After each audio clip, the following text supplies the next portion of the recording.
नमस्कार, मी संजय आवटे. आवाज महाराष्ट्राचा विशेष कार्यक्रमात तुमचं स्वागत. आज पुन्हा नवी गाज, नवा आवाज. तुम्हाला आठवत असेल, काही दिवसांपूर्वी मी पुण्यामध्ये गेलो होतो आणि पैलवान राहुल आवारे याला मी तिथं पुण्यामध्ये भेटलो. तिथंच त्याच्या तालमीत भेटलो.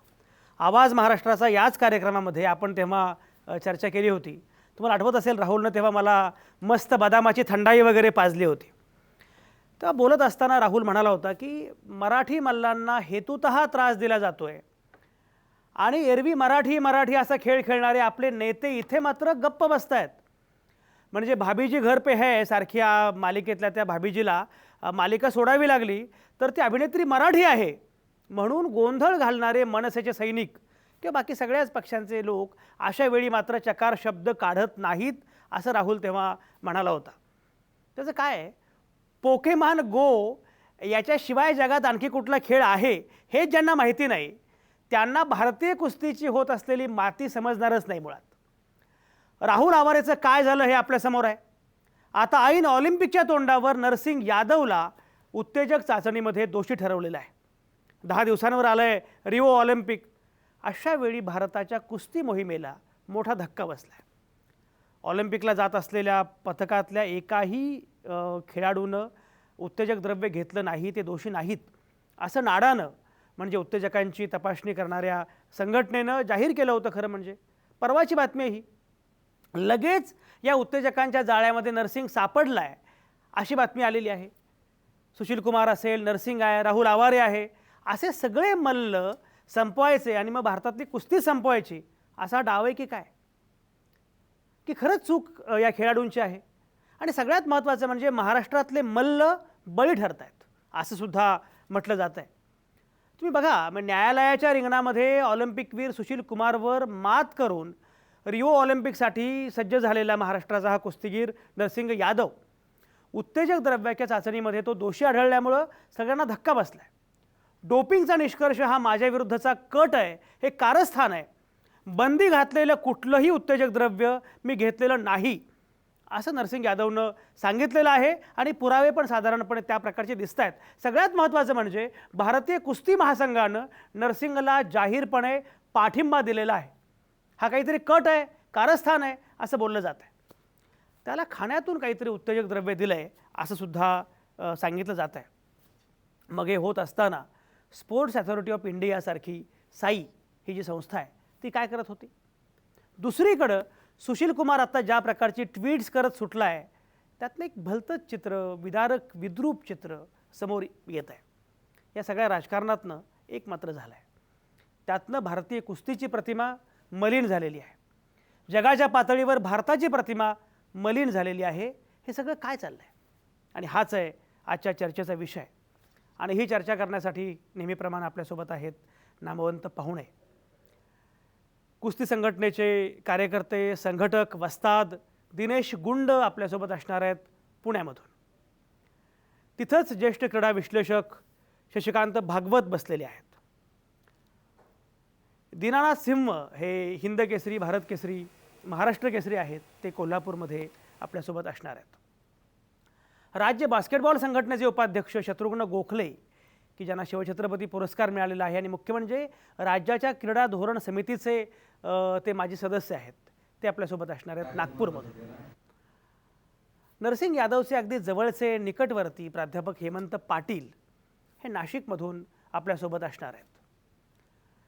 आमचे सकाळचे माझे सहकारी शैलेश नागवेकर हे फोनवरून आपल्यासोबत असणार आहेत. ते आता दिल्लीमध्ये आहेत पण ते फोनवरून असणार आहेत.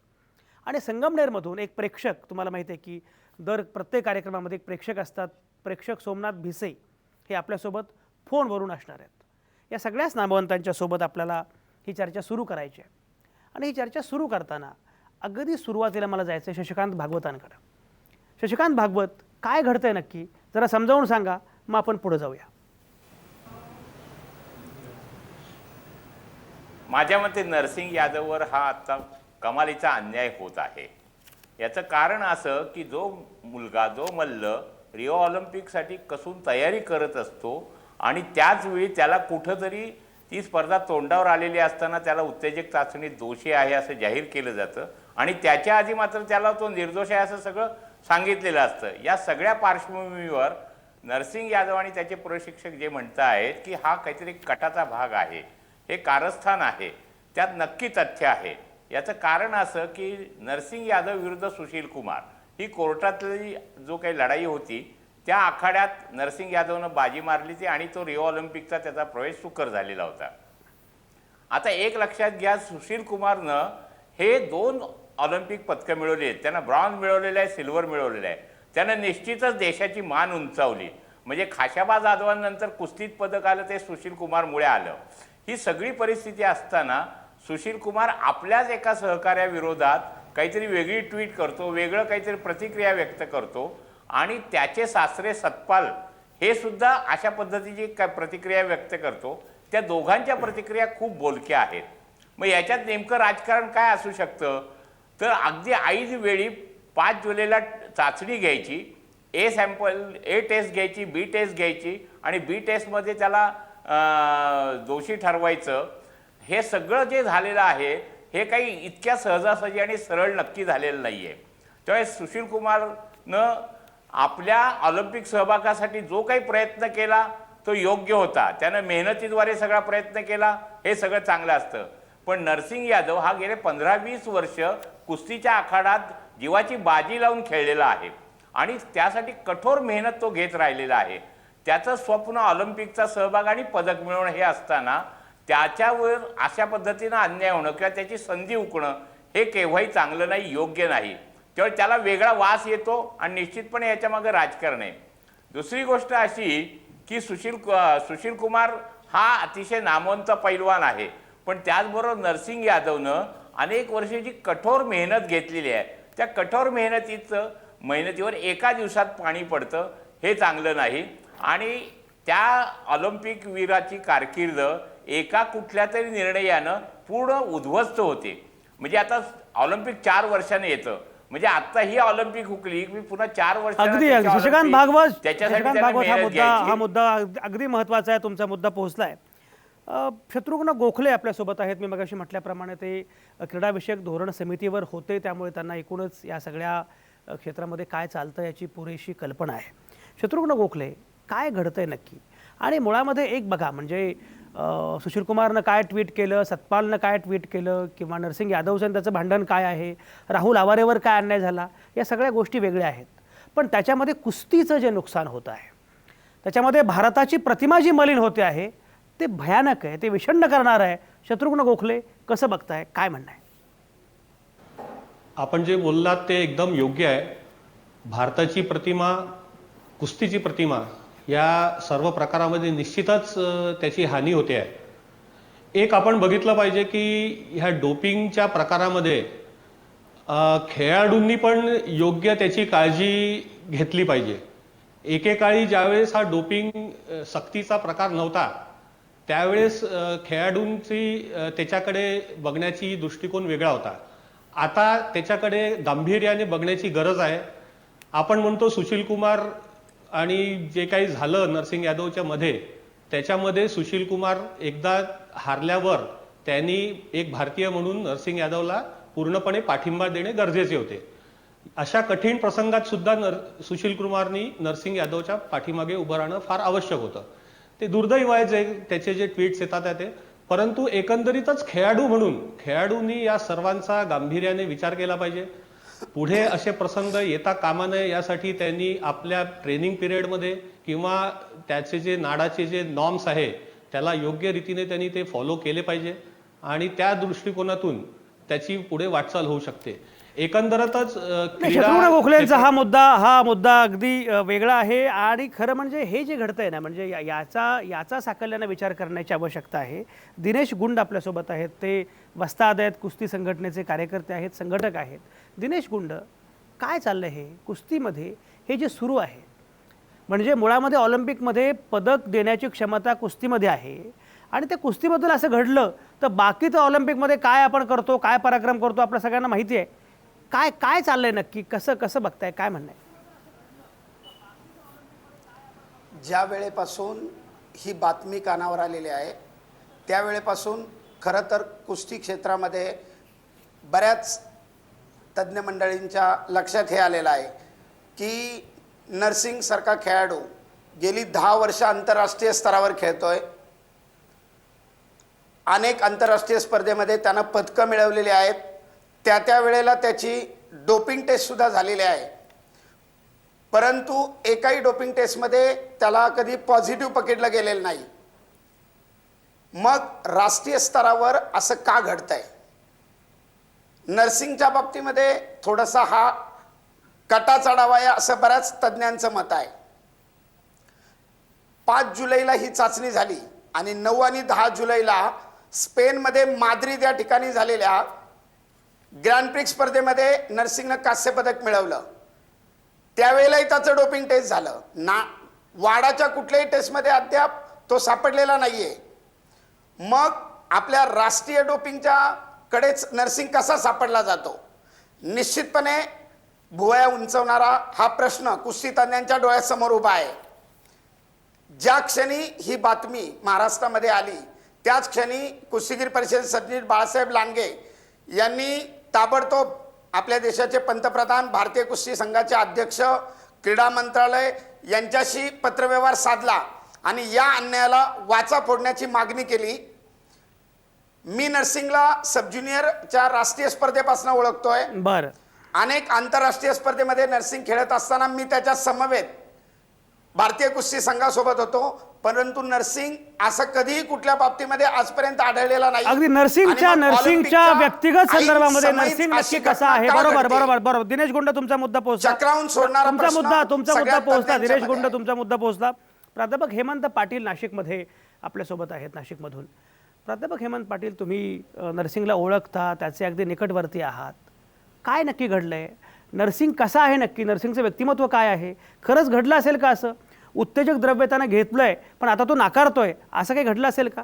प्राध्यापक हेमंत पाटील, कसं बघताय? काय म्हणणं आहे? मला तर अजिबात असं वाटत नाही सर, कारण नर्सिंग सारखा प्रामाणिक आणि मेहनती खेळाडू डोपिंग या प्रकारामध्ये कधीच जाऊ शकत नाही. कारण अतिशय प्रामाणिक आणि मेहनती हा खेळाडू आहे आणि बालवयापासून कुस्तीमध्ये त्यांनी प्रावीण्य मिळवलेलं आहे. गुंड सरांनी आता जे सांगितलं. प्राध्यापक हेमंत पाटील, मला फक्त एकच सांगा की तुमची नर्सिंगची ओळख कशी काय आहे, काय जरा सांगा ना. नर्सिंगची आणि माझी ओळख, नर्सिंग ज्यावेळेस DYSPच्या प्रशिक्षणाला नाशिकमध्ये असताना त्याची ओळख झाली आणि आमच्या मराठा विद्या प्रसारक समाज संस्थेच्या राष्ट्रीय मॅरेथॉन आणि वर्ल्ड ऑलिम्पिक डेच्या स्टॅच्यूच्या इनॉग्रेशन समारंभासाठी तो प्रमुख पाहुणा होता आणि साईला कांदिवली येथे प्रशिक्षणात असताना त्याचा आणि माझा चांगला परिचय झालेला आहे.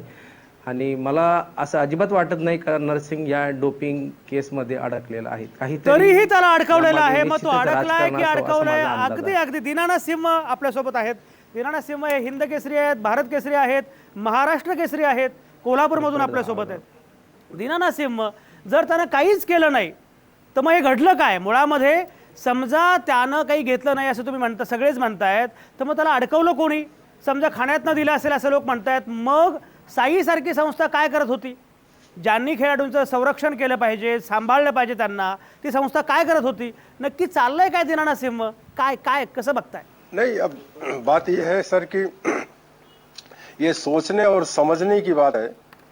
सोचने और समझने की बात है. अब तो न्याय वाली बात होनी चाहिए. क्या हया पहलवानला तर न्याय कुठेतरी मिळाला पाहिजे.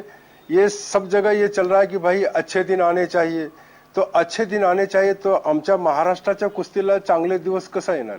असर जर अन्याय घडत असेल तो हम क्या समझेंगे कि हमारे महाराष्ट्र के कुस्तीगीरों के अच्छे दिन की आशा में हम ये सोचते हैं. और आप सभी लोगों से हमारी ये विनंती है कि हा पहलवान अन्याय हा दूर झाला पाहिजे, अन्याय हा संपलेला पाहिजे. उसके बारे में वो बच्चा है, उसको हमारे गांव के है, महाराष्ट्र का है, हम उसके अच्छे पूरी तरह से परिचित हैं. वो एक चरित्रवान पहलवान है और एक चरित्रवान पहलवान पर न जाने ऐसे इल्जाम लगाना हमारे समझ में उचित नहीं है. अब ये प्रश्न ये है की आमच्या महाराष्ट्राच्या कुस्तीला चांगले दिवस येण्यासाठी हा संकट टळला पाहिजे. ये संकट निकल जाना चाहिए ताकि हम ये समझेंगे हे संकट टळलं पाहिजे. दीनानाथ सिंह, अगदी बरोबर आहे, संकट टळलं पाहिजे. शैलेश नागवेकर आपल्यासोबत आहेत, दिल्लीमध्ये आहेत, ते पण फोनवरून आहेत.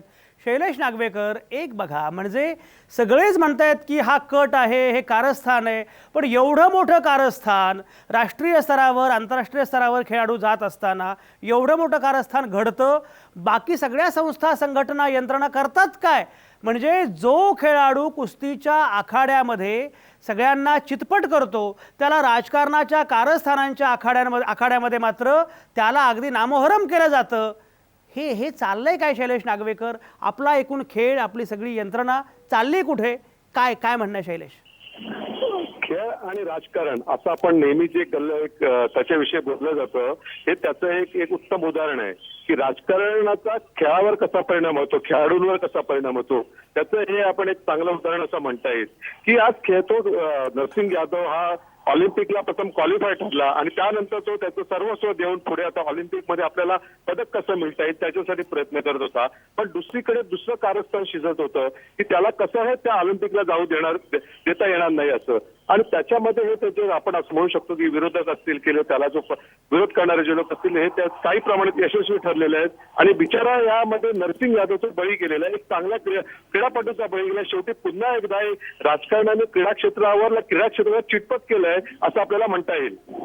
मला शशिकांत सावंत, मला भागवत, मला हे कळत नाही की ही सगळी चर्चा सुरू आहे. शैलेश नागवेकर म्हणतायत, तुम्ही ते सांगत होता, एक आपल्या सगळ्यांच्या समोर एक खेळाडू कारस्थानाचा बळी ठरतो. आपल्या सगळ्यांच्या समोर एवढी माध्यमं प्रभावी आहेत, एवढे बाकी सगळे लोक जागरूक आहेत, तरीही हे घडतं. नक्की हे राजकारण, नक्की हे कारस्थान, ही सगळी यंत्रणा काम कसं करते? शशिकांत भागवत, काय म्हणणं आहे? साधारणतः डोपिंगच्या बाबतीत खेळाडू कुठे दोषी ठरला तर इनोसंटली ते घेतलं गेलं असं त्याचा एक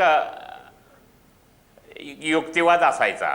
म्हणजे पूर्वी अशा अनेक घटना घडलेल्या आहेत.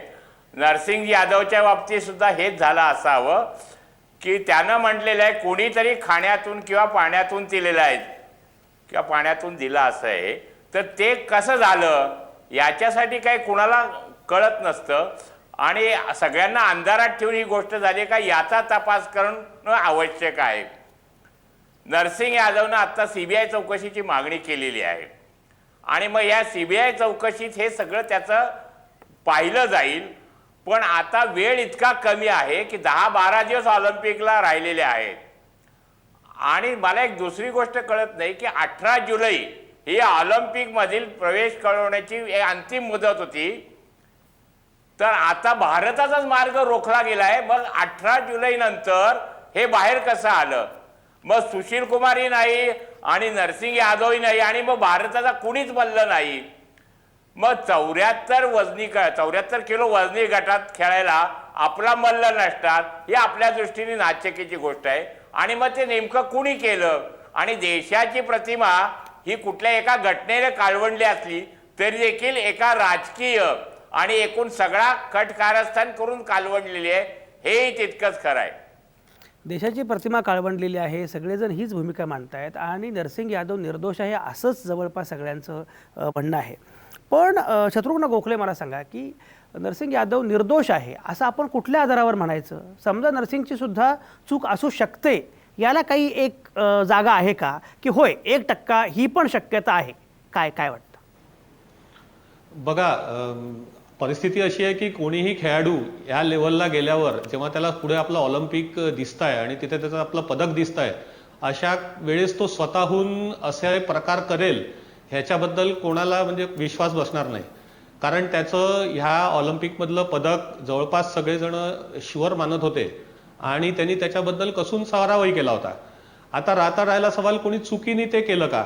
म्हणून मी मगाशी पण बोललो की ह्या सर्व प्रकारामध्ये साई असो किंवा वेगवेगळ्या ज्या अथॉरिटीज असो, त्यांनी आणि खेळाडूंनी स्वतः या सर्वांनी मिळून योग्य ती काळजी जर घेतली नाही तर अशाच प्रकारे मोठे धक्के आपल्याला बसण्याची शक्यता आहे.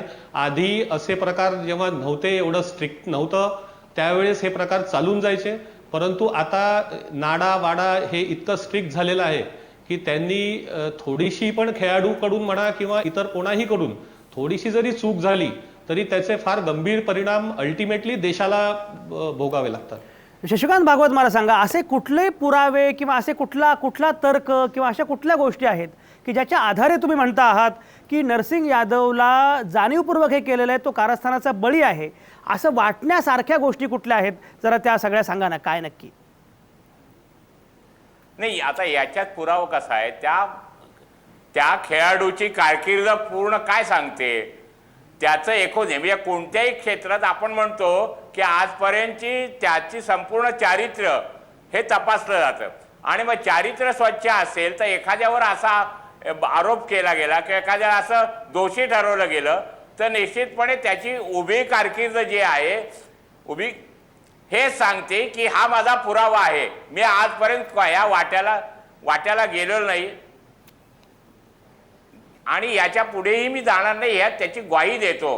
कारण त्यानं मिळवलेलं यश जे आहे ते मेहनतीच्या जोरावर मिळवलेलं असतं.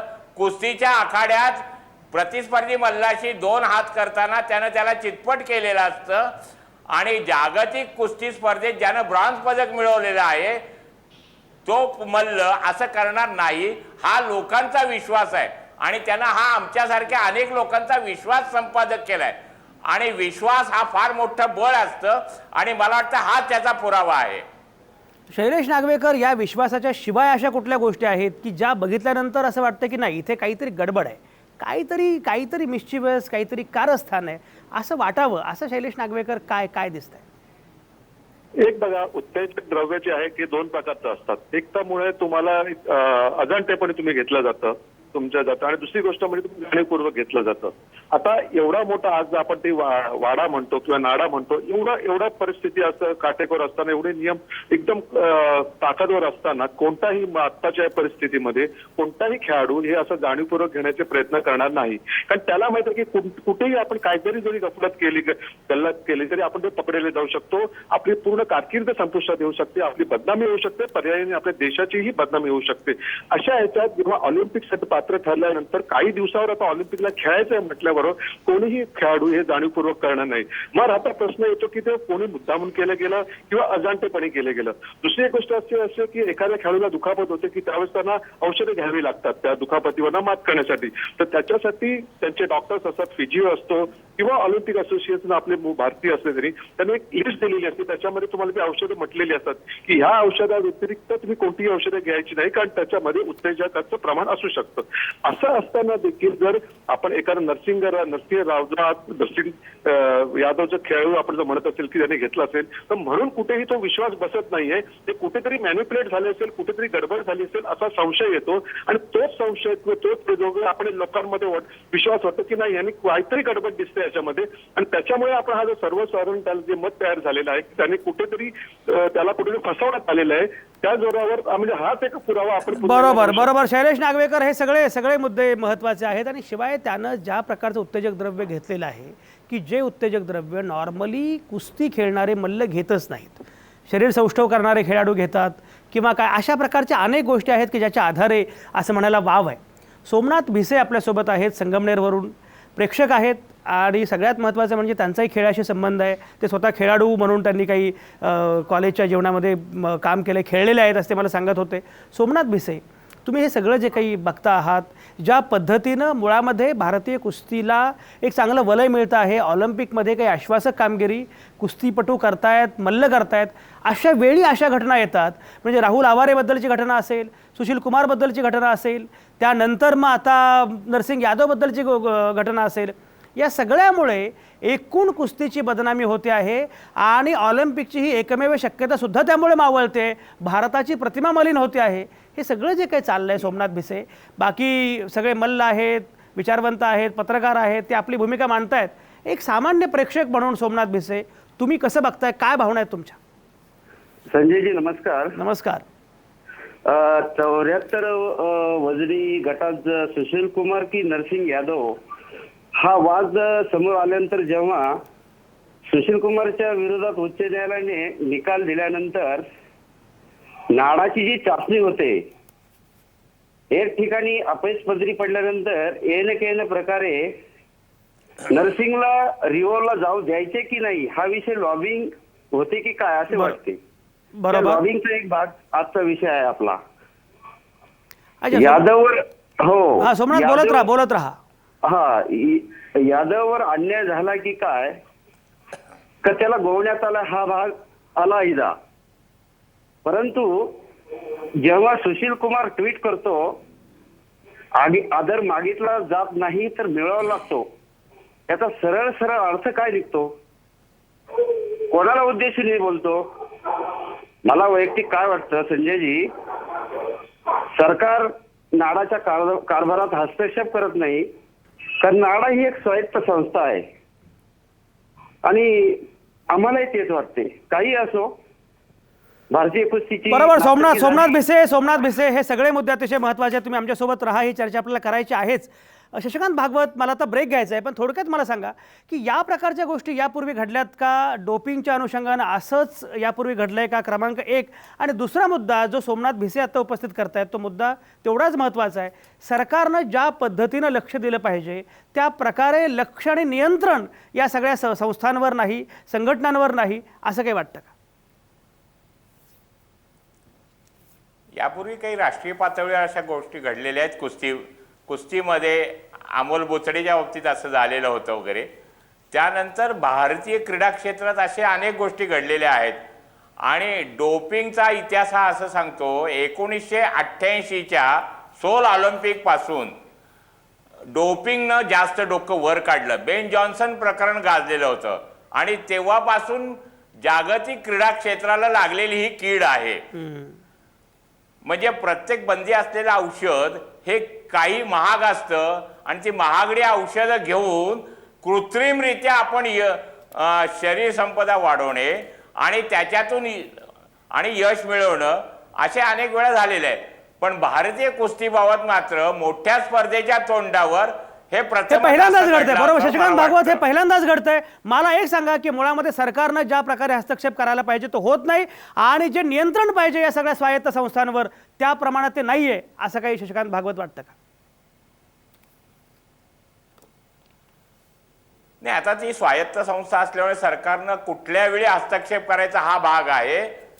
आणि याचं एकच आहे की जसं महाराष्ट्र ऑलिम्पिक असोसिएशन, महाराष्ट्र कुस्तीगीर संघ, भारतीय कुस्ती महासंघ हे नरसिंग यादवच्या पाठीशी आहे, तसं सरकार सुद्धा त्याच्या पाठीशी उभं राहिलं पाहिजे.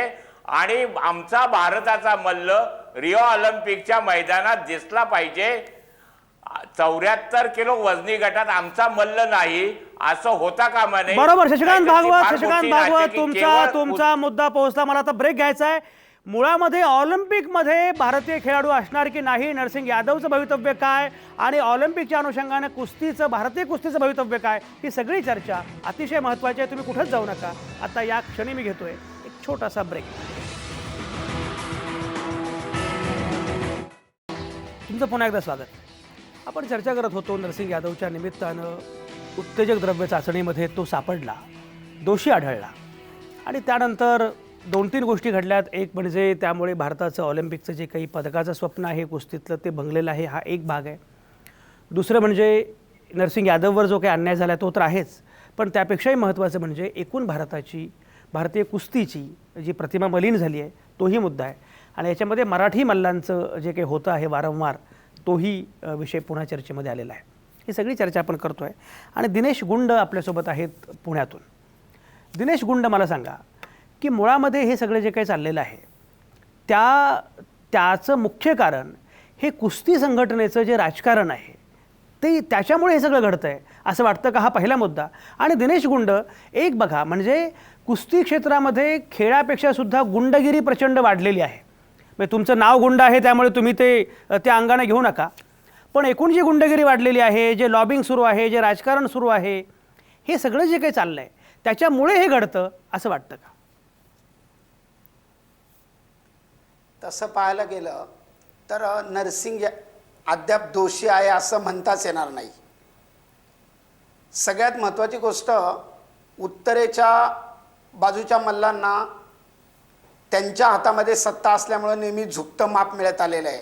महाराष्ट्रांच्या मल्लावर निश्चित अन्याय झालेला आहे. नरसिंगही आत्ता ज्या गोष्टीला सामोरा गेला आहे ती सुद्धा त्यातलीच एक बाब आहे. नरसिंग दोषी आहे असं अद्याप आपल्याला म्हणता येणार नाही आणि तो कारस्थानाचा एक भाग आहे. त्याची प्रमुख 2-3 कारणं अशी सांगता येतील. आजच संदीप यादवही त्या चाचणीमध्ये दोषी आढळला असं प्रसारमाध्यमांकडनं आपल्याला सूचित केलं जात आहे. एकाच रूममध्ये राहणारे, एकत्र आहार घेणारे हे दोन्ही खेळाडू दोषी ठरत आहेत.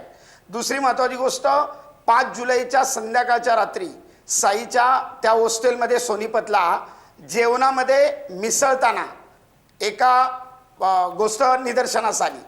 नरसिंगनं ती बाब थोडीशी दुर्लक्षित केली की चुकून कोणाकडनं हे झालं असेल.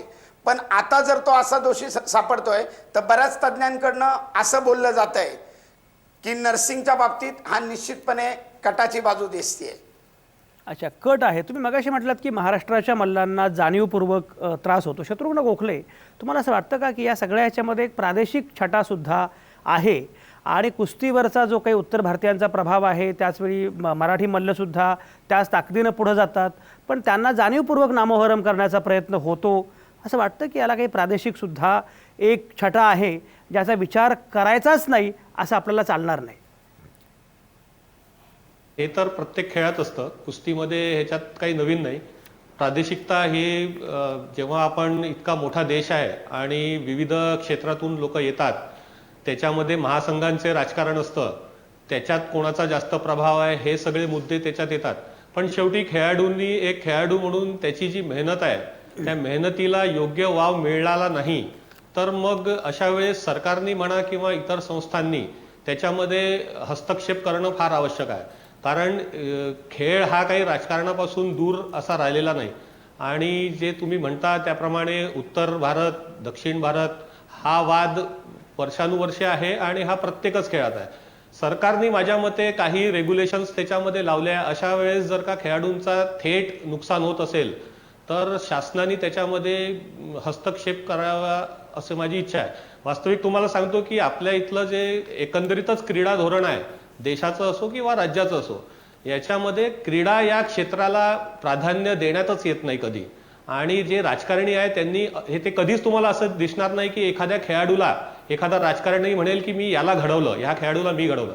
पण त्या खेळाडूंनी पदक विजेता झाल्यावर त्याचा सत्कार करणे वगैरे ह्या एवढ्यावरच ते राजकारणाचं सीमित असतं.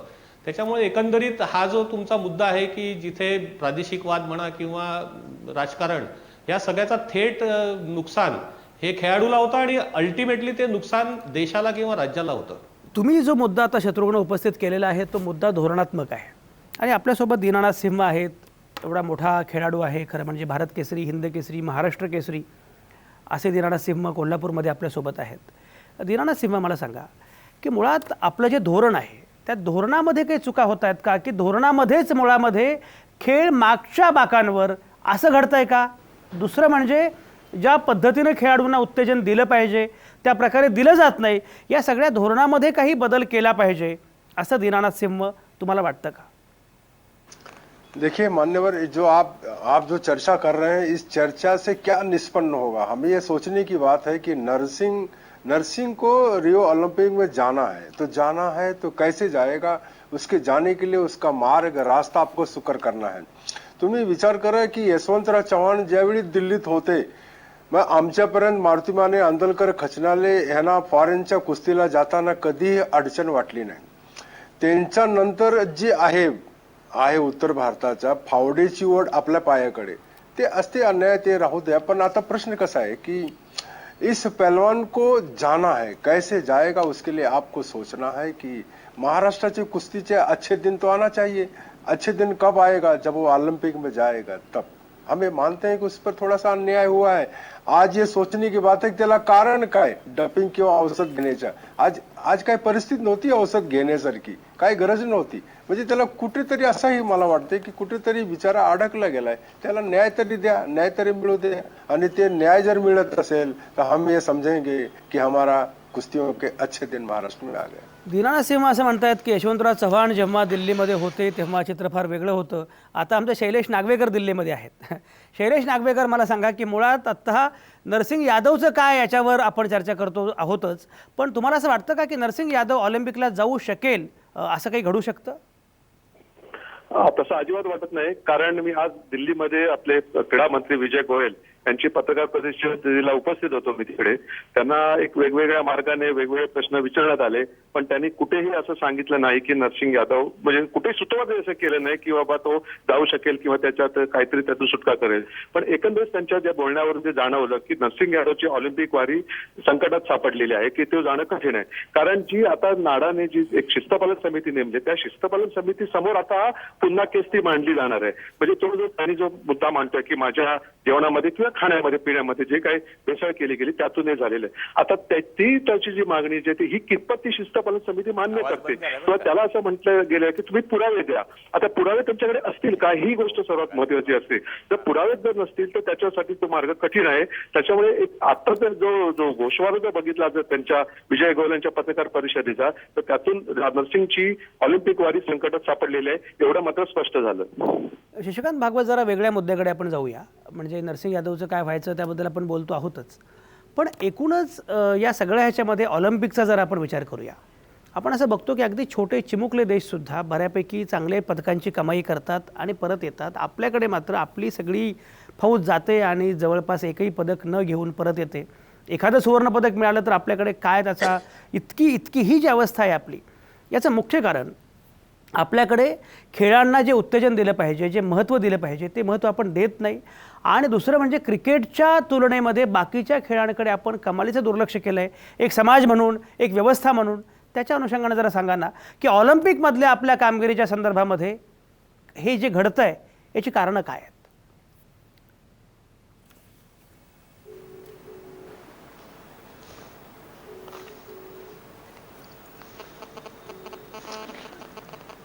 शशिकांत भागवत, तुम्हाला माझा आवाज ऐकू येतोय? शशिकांत भागवतांशी मला वाटतं संपर्क होत नाही आहे. ठीक आहे, हाच प्रश्न मी प्राध्यापक हेमंत पाटील यांना विचारतो. प्राध्यापक हेमंत पाटील, क्रिकेटच्या तुलनेमध्ये बाकी खेळाकडे जे आपलं दुर्लक्ष होत आहे त्याच्यामुळे आपण ऑलिम्पिकमध्ये कायम मार खातो आणि एकूणच क्रीडाविषयक धोरणामध्ये काही बदल केले पाहिजेत असं वाटतं का प्राध्यापक हेमंत पाटील?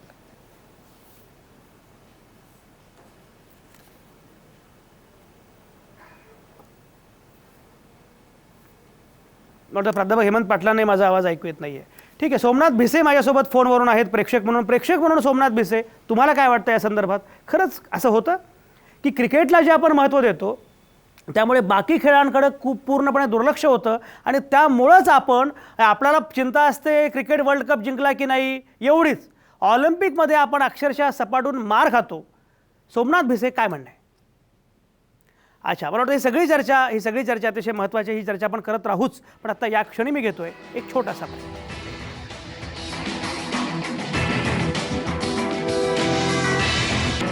तुमचं पुन्हा एकदा स्वागत. आपण चर्चा करत होतो भारतीय कुस्तीची प्रतिमा मलिन झाली आहे का आणि पुढेच भारताची प्रतिमा मलिन झाली आहे का, नरसिंग यादवच्या निमित्तानं ही चर्चा सुरू आहे. नरसिंग यादव हा कारस्थानाचा बळी आहे असं सगळेजण म्हणतायत आणि हे फार गंभीर आहे की एका कारस्थानाचा बळी ठरल्यामुळे जे काही त्याच्या वाट्याला आलेलं आहे त्यामुळे देशाची प्रतिमा जी मलिन होते ही सगळी चर्चा आपण करत होतोच. पण दुसरा एक प्रश्न मी विचारला तेव्हा जरा संपर्काची काहीतरी अडचण मगाशी होती. तो प्रश्न असा होता की ऑलिम्पिकच्या अनुषंगाने आपण चर्चा करतो आहोत. एखादं पदक आपल्याला ऑलिम्पिकमध्ये मिळवायचं म्हटलं तरीसुद्धा फार मोठी गोष्ट वाटते. सुवर्णपदक तर इतिहास एवढं मोठं वाटतं. बाकीचे अगदी छोटे देश की ऑलिम्पिकमध्ये पदकांचे लयलूट करतात आणि आपल्याकडे मात्र ऑलिम्पिकमध्ये आपण सपाटून मार खातो. याचं एक कारण अनेक जण सांगत असतात की प्रामुख्याने क्रिकेटला आपण जे महत्त्व देतो की क्रिकेटचा वर्ल्ड कप म्हणजे आपण जग जिंकलं, ऑलिम्पिकमध्ये मात्र आपण जग हरलो, ही नाचक्की आहे असं वाटत नाही. हा एक भाग आहे. आणि दुसरा महत्त्वाचा मुद्दा आहे की क्रीडाविषयक आपलं धोरणच विकसित झालेलं नाही आहे. मगाशी शशिकांत भागवतांकडे मी गेलो होतो. शशिकांत भागवत, मला सांगा की खरोखरच आपलं अपयश नक्की काय? ऑलिम्पिकमध्ये आपण सपाटून मार खातो, एवढा मोठा आपला देश का घडतं? कसं बघताय शशिकांत भागवत, काय म्हणणं आहे? हे निश्चित आहे की आपण ऑलिम्पिकमध्ये आपला परफॉर्मन्स हा नेहमीच वाईट झालेला आहे. पण साधारणतः 1952 आपल्याला मिळालेल्या एकमेव पदकावर आपल्याला 1996 पर्यंत थांबावं लागलं. पण 1996 ते 2012 ह्या संपूर्ण ऑलिम्पिकचं जर हे परफॉर्मन्स पाहिला तर आपण पदक मिळवत गेलोय. म्हणजे 1996 लिएंडर पेसनं ब्रॉन्झ पदक मिळवलं आणि त्यानंतर प्रत्येक ऑलिम्पिक स्पर्धेत आपण पदक मिळवत गेलो. म्हणजे कुस्तीमध्ये एक पदकच मिळणं अवघड जिथं असायचं तिथं आपण ही 3 पदकं आता गेल्या 10-12 वर्षात मिळवलेली आहे. सर्वसाधारणतः ज्या क्रीडा महासत्ता आहेत त्या आपल्यापेक्षा झपाट्याने पुढे जातात. त्यांचं पुढचं 20 वर्षाचं धोरण असतं आणि 20 वर्षानंतर पदकावर लक्ष केंद्रित करून त्यांची तयारी असते. दुर्दैवानं भारतात असं होत नाही. भारतात खेळ आणि इतर सर्व गोष्टी याची परस्पराशी इतकी सांगड घातलेली असते आणि खेळाला थोडंफार दुय्यम स्थान मिळतं हेही तितकंच खरं. म्हणजे भारतात खेळाचा उपयोग कशासाठी केला जातो तर राजकीय लोक ही त्याचा शिडी म्हणून वापर करतात आणि त्या याच्यात कुठेतरी आपल्याला फक्त प्रसिद्धी मिळते, थोडेफार पैसे मिळतात, या याच्यात भारतीय क्रीडा क्षेत्र काही वर्ष गुंतलं गेलं. परंतु भारतीय क्रीडा क्षेत्रामध्ये जर आपण पाहिलं तर गुणवत्ता चांगली आहे, पण त्या गुणवत्तेला जो न्याय मिळायला पाहिजे, गुणवत्तेवर जो खर्च करायला पाहिजे तो होत नसायचा. तो आता काही प्रमाणात होत चाललेला आहे आणि त्याला उत्तेजन देण्याचं जे काम आहे ते मात्र व्हायला पाहिजे. आपण क्रिकेटच्या पलीकडे कधी जाणार, मग टेनिसच्या पलीकडे कधी जाणार, किंवा हॉकी हा आपला एकेकाळचा राष्ट्रीय खेळ आणि आपला हॉकी शान होती.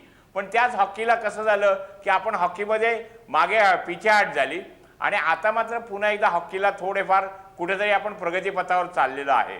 म्हणजे साधारणतः कसं असतं की यश मिळालं की त्या देशात त्या खेळाला एक चालना मिळते. म्हणजे बुद्धिबळाचा विचार केला तर विश्वनाथन आनंद जेव्हा जागतिक पटावरचा राजा होतो तेव्हा भारतीय बुद्धिबळाला गती येते. तसं इतर खेळांच्या बाबतीत व्हायला पाहिजे. टेनिसमध्ये जेव्हा सानिया मिर्झाच्या रूपाने एक चेहरा येतो आणि त्यामुळे महिला टेनिसला काहीतरी गती मिळते, तसं इतर खेळांच्या बाबतीत होताना कमी दिसतं. बरोबर बरोबर क्रिकेट बरोबर हाच क्रिकेटचं मुद्दा घेऊन मला सोमनाथ भिसेंकडे जायचं आहे. कारण सर्वसामान्य मराठी माणूस या सगळ्या गोष्टींकडे कसं बघतो आहे हे मला सोमनाथ भिसेने विचारायचं आहे. सोमनाथ भिसे, मला सांगा की मुळामध्ये जो उल्लेख आता शशिकांत भागवत करतायत की क्रिकेट म्हणजे बस, त्या तुलनेमध्ये बाकीच्या खेळांना मात्र दुय्यम महत्त्व. त्यामुळे बाकीच्या खेळाडूंनी कितीही जग जिंकलं, यश मिळवलं तरीसुद्धा त्यांना ते यश, त्यांना त्या प्रकारचं ग्लॅमर मिळत नाही. तुम्हाला असं वाटतं का सोमनाथ भिसे की या सगळ्या याच्यामुळे बाकीचे खेळ जे आहेत ते दुर्लक्षित राहतात, उपेक्षित राहतात आणि हे आपण बंद केलं पाहिजे आणि बाकीच्या खेळांना सुद्धा तेवढंच प्रोत्साहन दिलं पाहिजे, तेवढंच ग्लॅमर दिलं पाहिजे, सोमनाथ भिसे असं वाटतं? संजयजी, आजच्या कार्यक्रमाच्या निमित्तानं बरेचसे वरिष्ठ आणि अनुभवी तज्ज्ञ या पॅनलवर आहेत. मी आजच्या कार्यक्रमाच्या निमित्ताने जास्त बोलणार नाही, पण तुम्ही म्हणताय ते खरं आहे की क्रिकेटला आपल्या भारतामध्ये धर्म मानला जातो आणि आज बऱ्याचशा जर खेळाडूंना जर विचारलं किंवा विद्यार्थ्यांना जर विचारलं तर भारताचा खेळ कोणता, त्यांना सांगताच येत नाही. हॉकी परिस्थिती वाईट झालेली आहे.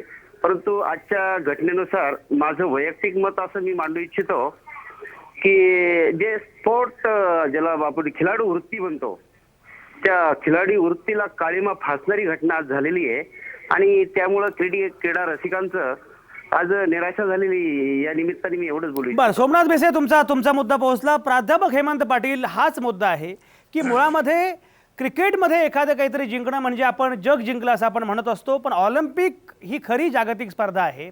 अशा वेळी ऑलिम्पिकचं जग जिंकण्यासाठी आपण नक्की काय केलं पाहिजे? याच प्रकारच्या घटना घडत गेल्या तर आपण जग कसं जिंकणार? जग जिंकण्यासाठी कुठले बदल आपण केले पाहिजेत? एक देश म्हणून, एक क्रीडा धोरण म्हणून, संस्कृती म्हणून कुठले बदल केले पाहिजेत? काय वाटतं? कॅच देम यंग या नावाची जी योजना मागे सरकारने सुरू केली, त्या लहान वयातच खेळाडूंना हेरून त्यांना चांगलं अद्ययावत प्रशिक्षण देणं हे अतिशय महत्त्वाचं आहे. आणि आज जर बघितलं तर जागतिक क्रीडा क्षेत्रावर जो ठसा उमटवलेला आहे तो साधारणतः युवक वर्गाचा जास्त त्यामध्ये प्राधान्याने समावेश आहे. म्हणजे अतिशय अमेरिकेचा जर विचार केला तर आंतरविद्यापीठ स्पर्धा खेळणारे खेळाडू देखील ऑलिम्पिक्स सारख्या स्पर्धेमध्ये पदक मिळवतात. त्याची तुलना जर भारतीय विद्यापीठाच्या खेळाडूंची केली तर खूप तफावत आपल्याला जाणवते. म्हणून आपण आंतरविद्यापीठ स्पर्धा यांच्याकडे सुद्धा जास्त लक्ष दिलं पाहिजे आणि अद्ययावत प्रशिक्षण आणि इन्फ्रास्ट्रक्चर प्रत्येक जिल्ह्यामध्ये आपण खेळाडूंसाठी उपलब्ध करून द्यायला हवं. सुरिनाम सारखा देश का ज्या देशामध्ये फक्त एकच स्विमिंग टँक आहे, त्या देशाचे खेळाडू देखील ऑलिम्पिकमध्ये पदक मिळवतात आणि आपल्या देशामध्ये अनेक स्विमिंग टँक्स आहे, परंतु आपण अजूनही जलतरणामध्ये सुवर्णपदक मिळू शकलो नाही. हे देखील विचार करण्यासारखं आहे. इन्फ्रास्ट्रक्चर प्रत्येक, आपण आत्ताच उल्लेख केला का आपला देशाचा राष्ट्रीय खेळ हॉकी आहे, परंतु आज ॲस्ट्रोटर्फ्स किती आहे? हॉलंडमध्ये शतकाच्या याच्यात ॲस्ट्रोटर्फ आहे, परंतु महाराष्ट्रामध्ये अगदी बोटावर मोजणे इतके ॲस्ट्रोटर्फ आहे. ॲस्ट्रोटर्फची संख्या जोपर्यंत वाढत नाही तोपर्यंत हॉकी खेळाडू हे मोठ्या प्रमाणात निर्माण होऊ शकत नाही. तसंच उदाहरण घ्यायचं ठरलं तर सिंथेटिक ट्रॅक का ज्या ॲथलेटिक्स सारख्या महत्त्वाच्या स्पर्धा ज्या सिंथेटिक ट्रॅकवर होतात, त्या सिंथेटिक ट्रॅकचा सराव जर खेळाडूंना जर नसेल, सिंथेटिक ट्रॅक प्रत्येक जिल्ह्यात जर नसेल, तर खेळाडूंना त्या सिंथेटिक ट्रॅकची सवय होणार नाही आणि त्यामुळे खेळाडू पुढे येण्यास वाव मिळणार नाही. म्हणून शासनाने किंवा केंद्र शासनाने ज्या इन्फ्रास्ट्रक्चर प्रत्येक खेळासाठी जी आवश्यक आहे त्याची उपलब्धता प्रत्येक जिल्ह्यामध्ये, प्रत्येक तालुक्यामध्ये करून द्यायला हवी असं मला वाटतं. आणि अगदी प्राध्यापक हेमंत पाटील, तुमचे सगळे मुद्दे महत्त्वाचे आहेत, सगळे मुद्दे महत्त्वाचे आहेत की मूलभूत, बरोबर हेमंत पाटील तुमचा मुद्दा पोहोचलाय, तुमचा मुद्दा पोहोचलाय. मूलभूत संरचना हा अतिशय महत्त्वाचा मुद्दा आहे. शैलेश नागवेकर, मी पुन्हा तुमच्याकडे येतो आहे. तुम्ही दिल्लीमध्ये आहात. या सगळ्या प्रकरणानंतर, या सगळ्या बातम्यांनंतर दिल्लीमध्ये नक्की काय चर्चा सुरू आहे? नाही, मला वाटतं शैलेश नागवेकरांचा संपर्क तुटलेला आहे. दिनेश गुंड, मला सांगा की जी अशा प्रकारची एखादी गोष्ट घडली त्यानंतर जी बदनामी होते, त्यानंतर जी प्रतिमा मलिन होते, ती सावरायला खूप काळ जातो. त्यामुळे ही प्रतिमा मलिन होऊच नये यासाठी कुठले बदल करणं आवश्यक आहे? खरं तर भारतीय कुस्ती संघाची प्रतिमा मलिन झाली असं सध्या म्हणता येणार नाही. कारण नरसिंग यादव ज्या डोपिंग टेस्टमध्ये दोषी आढळलेला आहे ती राष्ट्रीय स्तरावरची आहे. त्यानं ज्या आंतरराष्ट्रीय स्पर्धामध्ये सहभाग घेऊन देशाला पदकं मिळवून दिली अशा एकाही टेस्टमध्ये नरसिंग अद्याप दोषी आढळलेला नाही. त्यामुळं भारतीय क्रीडा क्षेत्राची बदनामी झाली या विधानाशी मी तर सहमत नाही. पण असं घडू नये यासाठी काय उपाययोजना असाव्यात, तर या डोपिंगचे जे दुष्परिणाम आहेत ते खेळाडूंपर्यंत पोचले पाहिजेत. त्याच्या ज्या भविष्यामध्ये त्यांना खूप वाईट प्रसंगाला सामोरं जावं लागणार आहे, नपुसंकत्व येणं, किडन्या खराब होणं, या सर्व बाबी त्या खेळाडूंपर्यंत आपण व्यवस्थितपणे पोचवल्या पाहिजेत. आणि म्हणजे थोडक्यामध्ये सांगायचं झालं तर अनैतिक मार्गाने मिळवलेल्या विजयामध्ये फारसा आनंद नसतो. डोपिंग करणं हे तसं पाहिलं गेलं तर शारीरिकदृष्ट्या फार घातक आहे. हे लहान वयापासून त्या खेळाडूंच्या मनावर बिंबवलं गेलं पाहिजे. कारण आत्ताच्या वातावरणामध्ये आपण पाहतो, नुकत्याच झालेल्या महाराष्ट्र केसरीमध्ये सुद्धा कधी कधी असे बदनामीचे कट सुद्धा रचले जातात. तर या सगळ्या गोष्टीपासून खेळाडू थोडा दूर राहण्यासाठी, जागरूक राहण्यासाठी त्याला याच्या बरोबर दिनेश गुंड हा मुद्दा महत्त्वाचा आहे. दोन गोष्टी आहेत. एक म्हणजे मुळात डोपिंगपासून दूर राहिलं पाहिजे, हा एक भाग आहे. आणि कोणी जाणीवपूर्वक तुमची शिकार करणार असेल तर त्याबद्दलही तुम्ही सावध राहायला पाहिजे. हे दोन्ही गोष्टी तेवढ्याच महत्त्वाच्या आहेत असं दिनेश गुंड सांगतायत. शैलेश नागवेकर, तुम्ही दिल्लीमध्ये आहात. मगाशी मी तुम्हाला प्रश्न विचारला पण तुमचा संपर्क होत नव्हता. दिल्लीमध्ये काय चर्चा सुरू आहे या बातमीनंतर, या सगळ्या प्रकरणानंतर काय चाललंय?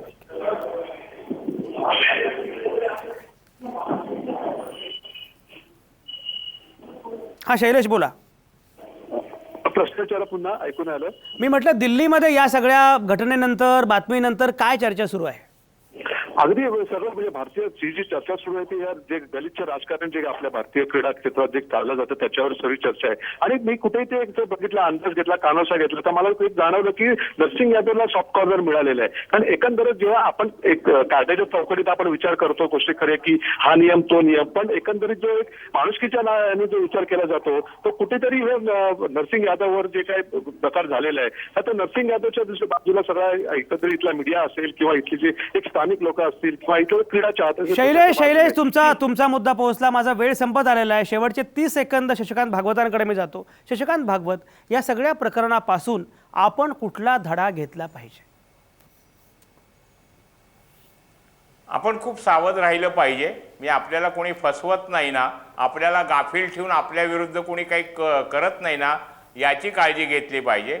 आणि मगाशी दिनेश गुंड जसं म्हटले त्याप्रमाणे की या डोपिंगचे दुष्परिणाम काय आहेत ते केवळ तुमचे मैदानावरच्या कामगिरीशी किंवा याच्याशी निगडीत नसतात. तर शशिकांत भागवत मला फक्त एकच सांगा की आपलं क्रीडा धोरण या अर्थानं आपण धडा कुठला घेतला पाहिजे? हे क्रीडा धोरणामध्येच शिक्षणाचा भाग आणला पाहिजे की डोपिंग बद्दलची अवेअरनेस, जाणीव, जागरूकता ही निर्माण करणारी असली पाहिजे आणि ते क्रीडा धोरणामध्ये ते समाविष्ट केले पाहिजे. आणि क्रीडा धोरण हे जास्तीत जास्त खेळाडूंना कसं उत्तेजन मिळेल यासाठी असलं शशिकांत पाहिजे. भागवत, याच आणि नोटवर मी खेळाडूंची थांबतोय. एकूण एकूणच क्रीडा धोरणामध्ये बदल करण्याची आवश्यकता आहे. गंमत बघा, ज्या प्रकारचं उत्तेजक द्रव्य सापडलंय चाचणीमध्ये ते नॉर्मली मल्ल घेत नाहीत, तर शरीर सौष्ठव करणारे खेळाडू घेतात. म्हणजे काहीतरी गडबड आहे. पण सातत्यानं अशा गडबडी घडणं हे किती बरोबर आहे?